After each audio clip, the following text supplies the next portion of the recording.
Mas sabe por que eu queria muito falar com a Marta hoje? Porque uma coisa é você falar ali de improviso, né? Mas a outra é você falar ensaiado, você falar editado, você falar com cortes. Então, teoricamente, as pessoas poderiam, né, contratar a Marta ou, né, Martas que existem aí, falar assim, vem cá, me dá uma dica aí para quando a Marta for me analisar, ela não conseguir pegar nada disso que eu falei. Aí a pergunta que eu queria fazer para a Marta era exatamente essa, numa propaganda eleitoral, que é ali o momento onde o cara tá super ensaiado, etc.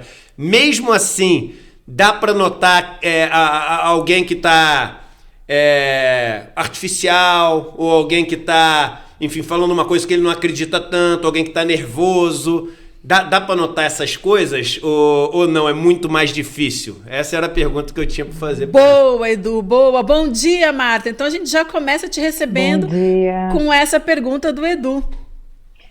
Oi, Vi, um prazer estar aqui de novo com vocês, sempre será.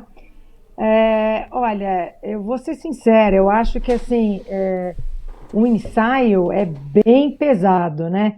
Eu fiquei olhando o do Bolsonaro algumas vezes, porque eu peguei assim, de cara, vamos pensar no que se comunica pior, né? Que é ele, então, vamos analisar, porque eu imagino que ele tenha tido mais treino, né? De cara, por exemplo, me chama atenção essa coisa da mão fechada, né? Porque esse é um clássico, assim, não fechar as mãos e tal. Ele está super ali bem enquadrado, tentando articular um pouco mais, mas por que não falaram para ele tirar essa mão, né, cruzada? Depois eu fiquei pensando que essa mão, que é também uma referência da mão rezando, né, pode ser que quem esteja ali dirigindo o programa tal, acho que isso é uma coisa legal, né? Ele não sabe usar o gesto. Ele poderia ter deixado uma mão parada assim, né, uma em cima da outra, que seria uma coisa um pouquinho mais simpática. Ele ficou com a mão o tempo todo assim parado, então ele não usa gesto, o que dá pouca flexibilidade para a voz, né? Porque daí ele não vai fazer tanta ênfase, tanta pausa. Botam nele aqui, por sinal, né, Eduardo, no Pix, que é onde ele sorri e fala, né? E fala um pouco mais tipo simpático, como se fosse o dono da história. Mas ele continua o tempo todo com a mão fechada. Ele tem uma articulação muito ruim, que aí está um pouco melhor, eles devem ter treinado muito. Ele está lendo, né, visivelmente, eu acho que todos ali, talvez com exceção do Ciro, eles leem uma coisa, né, que chama teleprompter, então um TP que a pessoa fica lendo. Ele era muito ruim de ler TP, ele deve ter treinado aqui, para ele poder ler um pouquinho mais dinâmico. Mesmo assim, ele não dá ênfase, ele não dá pausa, a mão, né, abre um pouquinho, depois ela volta. O Ciro me chamou um pouco a atenção, porque assim, ele nessa fala dele, primeiro achei até um trocadilho, prefiro o Ciro, né, eu fico também achando que falar de voto como preferência, né, também parece uma coisa, eu prefiro o vermelho do que o azul, eu prefiro... parece uma coisa um pouco assim, que você faça sem nenhuma seriedade, né? Preferência, a escolha do candidato eu acho que é um pouquinho mais profunda do que preferência, né? Ele e a Simone têm usado essa coisa, não prefira o menos pior, não prefira, né? Agora, o Ciro fala de uma coisa específica lá, de uma fala dele infeliz. Ele é o recordista das falas infelizes, né? Porque vira e mexe, ele está indo bem, aí ele solta uma frase que ele não deveria. Ele fala da frase tirada de contexto, mas a frase, mesmo no contexto, ela é infeliz, tá certo? E aí, ele fala também do dado, que eu não sei quem viu isso. Então, também achei estranho ele colocar isso na propaganda, porque para as pessoas entenderem o que é, né? Entenderem que ele falou no meio de uma reunião uma frase infeliz, porque ele não localiza a história. Então eu fiquei pensando, quem está vendo o programa e não é uma pessoa super de rede social, não vai entender o que ele falou. E a questão da falta de pausa continua igual, né? E ali eu acho que teve um erro estratégico de não... Talvez eles não... É óbvio que eles não queriam pôr de novo a história, eles não queriam colocar, Mas então não colocasse essa questão no programa político, exatamente no programa, fizesse uma propaganda específica com as questões para poder ficar claro do que ele está falando. Não sei nem o que vocês acharam disso, mas para mim ficou muito estranho ele falar da questão sem localizar. Não é todo mundo que essa diferença, Marta, de, por exemplo, o Bolsonaro tá sentado mais travado ali, né? Aliás, só repetindo para vocês, tá? Não é possível que vocês não fiquem revoltados com o Bolsonaro usando só mentira mesmo. Essa história do Pix, o Bolsonaro não tem nada a ver com o Pix, zero a ver. Né? Eu não entendo até como o TSE não proíbe uma peça como essa. Tinha que ser proibido. Se é mentira, não foi ele que inventou o Pix. Mas olha lá, João, 832. Conhecereis a verdade libertar. Então vamos se libertar sabendo que é verdade. Eu gravei um vídeo enorme, não vou repetir aqui o assunto. Tem um vídeo enorme onde eu explico a questão do Pix.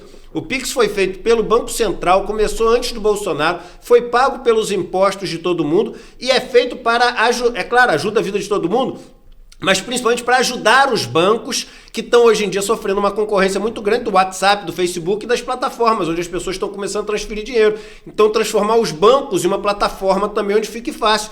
Foi feito para ajudar os bancos com o nosso dinheiro. Tem nada a ver com o Bolsonaro.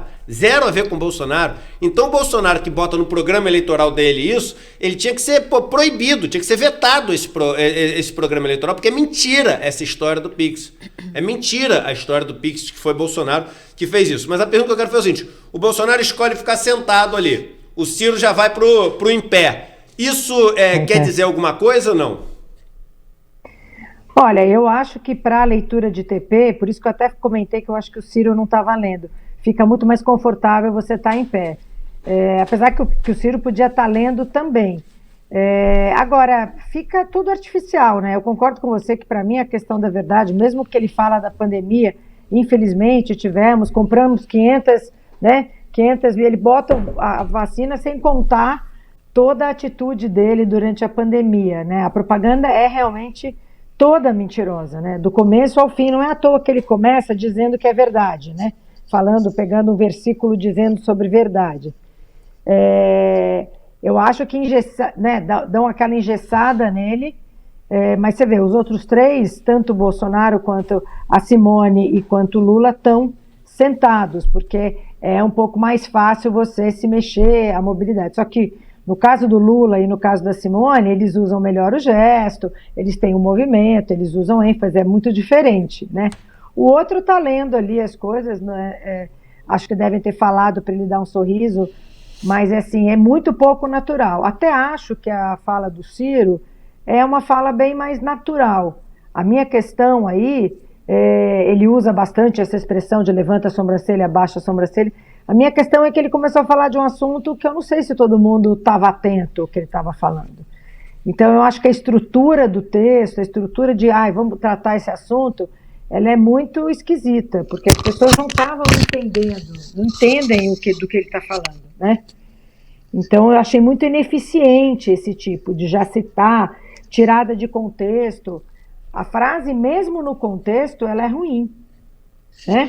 Porque ele, não sei se vocês comentaram já aí, Edu, que é uma frase que ele fala num almoço, que ele é elogiado por um empresário por ter feito uma explicação, e o empresário agradece ele, e aí o Ciro quis ser simpático e falando não, quase dizer, porque a plateia está muito por dentro do assunto, porque a plateia é muito. Ele falou, imagina se eu estivesse falando isto numa favela. Mesmo tirada de contexto, a frase não é boa, né? Lembra um pouco as frases ali do Paulo Guedes. Não é uma questão de contexto, né? Tem frase que é ruim independente do contexto. Tudo que você tem que explicar muito, né? É porque, enfim, não funcionou. Você não tem que explicar tanto. Mas vamos para o Lula e Tebet agora. Vamos com esses dois que a gente ainda não falou. O que você achou do Lula e depois da Tebet? Olha, eu gosto a do Lula, assim, a hora que ele está gravando, ele está com um bom microfone, então a qualidade da voz não tem um peso. Eu acho que ele usa, assim, o gesto, ele tem uma ênfase com as duas mãos, é muito simpático, assim, esse jeito dele voltar. Eu acho que o que pega, né? É impossível a gente não olhar um pouco de conteúdo, né? Então eu acho que o que pega um pouco tem, né, sido uma coisa da campanha falar muito do passado, né? Muito do que foi e tal. Eu acho que a fala dele é muito mais afetiva, simpática, ele usa bem o gesto, ele usa a ênfase, ele mantém o olhar, tem uma coisa acolhedora, mas eu acho que ele vem sendo, né, a campanha vem sendo cobrada um pouco do que ele vai propor, do que vai ser, porque ele está falando de uma coisa de quase, né, de 10 anos atrás. Assim, a maioria das campanhas falam do passado, né? Talvez a que fale menos do passado seja a do Ciro, né? Talvez porque também o passado dele está muito longe, eu digo como poder executivo, né? Porque a própria Simone também fala bastante dela prefeita, dela como ela foi no Senado e tal. Então eu sei que é um ponto muito importante falar do passado, mas o problema é ficar só no passado, né?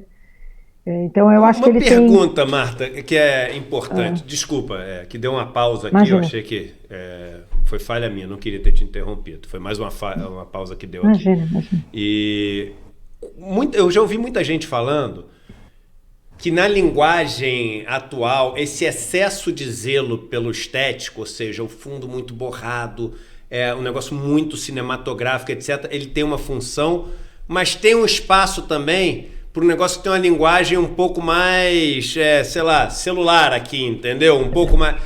O excesso de correção, né, estética, às vezes não pode distanciar um pouco, ou seja, ficar uma coisa... O Brasil está passando fome, né? O Brasil está com 33 milhões de pessoas passando fome. Você desce na rua, está todo mundo... dormindo ao relento, né? Você tá, vendo um monte de gente desempregada, você tá vendo, enfim, o leite a R$10, as pessoas gritando de raiva, etc. Aí, de repente, tá tudo ali, fundo borrado, coloridinho e não sei o quê. Tem espaço para, junto com isso, ter também uma linguagem mais, assim, informal, sei lá, mais direto, né? Mais no improviso e menos marcada, assim, ou não? O certo é para você não errar, ir só na boa, assim? Não, eu acho que você tem razão. O jeito de fazer propaganda política é antigo, né? É velho. Absolutamente velho. Porque assim, se a gente pensar desde que eu comecei, acho que antes até de eu estudar essa questão, né, dos 20 anos que eu estudo, a propaganda era assim. Era essa coisa estética, né? Quando a gente nem tinha tantas facilidades, gravava lá no estúdio e tal, né? Eu já acompanhei campanha presidencial, era tudo assim, o cara sentado, tudo bem, a qualidade era outra, mas era a mesma coisa que você tem hoje de liberdade, porque você poderia botar uma cena, por exemplo, né, do candidato com uma população, tendo acesso às pessoas, e botar, como a gente diz, quando o repórter faz em off a voz do candidato, né? Continua tudo muito... careta, sei lá eu como dizer, né? Eu acho que até o fato do Lula fazer bem o gesto, dele ter uma expressão facial favorável, mas ele está enquadrado do mesmo jeito que os outros, né? Ele está sentadinho, com o paletó e tal. Então, eu acho que tudo deveria dar uma mudada. Eu acho que teria que dar o que a gente vê dos candidatos, tanto dos deputados, é tudo engessado, é tudo a mesma fórmula. Eu acho que você tem coisas clássicas de gesto, então ninguém está com o braço fechado. Não, mas o braço fechado não teria sentido. Mas poderia ser caminhando, poderia ser outra forma, poderia ter sido outro lugar de casa. Nesse ponto, né, o Ciro está em pé e tem um fundo ali pouco diferente.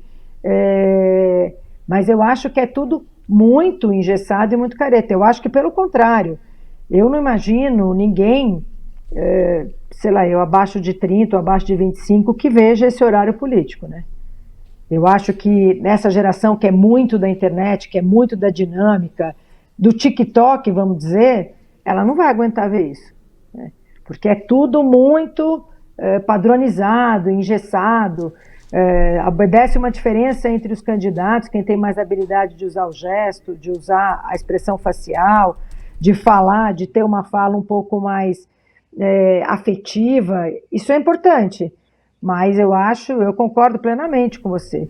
E eu fiquei impressionada quando eu estava vendo, que eu falava, gente, mas eu já há 20 anos que eu olho a propaganda dessa maneira, né? Existem algumas coisas que têm imagem, né? A propaganda também, isso é um pedaço, né? Quando você pega o tempo todo do partido, isso é um pedaço. Mas é muito pouco que eles conseguem fazer, eu acho ainda muito pouco. Não sei, aí eu pergunto, não sei se isso é uma questão de dinheiro, que tem que fazer menos propaganda, ou tem menos gente trabalhando, eu não sei, porque eu acho que isso é uma questão criativa, né, de como é que você poderia fazer.